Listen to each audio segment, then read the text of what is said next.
অনেক দিন আগের কথা। তখন এক ছোট্ট গ্রাম ছিল যার নাম চরপাড়া। চারদিকে শুধু ধানক্ষেত আর নদী দিয়ে ঘেরা।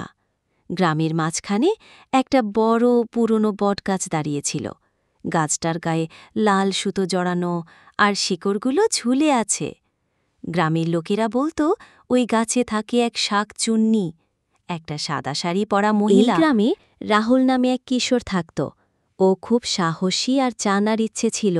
ভূত প্রেতের গল্প ও একদম বিশ্বাস করত না, বরং গ্রামের লোকেদের ওইসব ব্যাপারে বিশ্বাস দেখে ও হাসত আর বলতো, আরে ধুর, আমি সন্ধেবেলা ওই বটগাছের নিচে গিয়ে বসে দেখাবো, কিচ্ছু হয় না।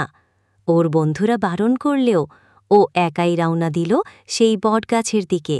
রাহুল যখন গাছের নিচে বসে তখন হঠাৎ বাতাস ঠান্ডা হয়ে যায়, আর কোথা থেকে ভেসে আসে একটি কণ্ঠ, রাহুল, রাহুল।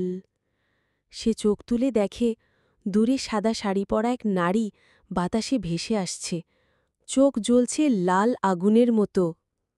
রাহুল ভয়ে জমে যায়, কিছু বলতে পারে না। পরদিন সকালবেলা রাহুলকে অজ্ঞান অবস্থায় পাওয়া যায় গাছের নিচে।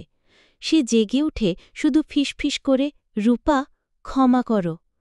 তখন গ্রামের এক বৃদ্ধা বলেন, রূপা এক মেয়ে ছিল যাকে ভালোবেসে এক ছেলেরা ফাঁকি দিয়ে চলে যায়।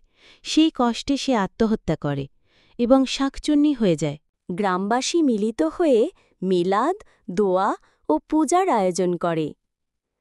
সবাই মোম জ্বালায়, গাছের চারপাশে ধূপ দেয়, পবিত্র পানি ছিটায়। হঠাৎ এক ঝটকায় গাছের এক ডাল ভেঙে পড়ে। সেই দিনের পর থেকে কেউ আর শাকচুন্নিকে আর দেখেনি। রাহুল শিখে ফেলে, সব কুসংস্কার মিথ্যে নয়, আর প্রত্যেক আত্মার পেছনে থাকে এক কষ্টের গল্প। গ্রামে আবার শান্তি ফিরে আসে। বটগাছটি এখনও দাঁড়িয়ে, কিন্তু এখন আর তা অভিশপ্ত নয়, বরং শ্রদ্ধার প্রতীক। ধীরে ধীরে মিষ্টি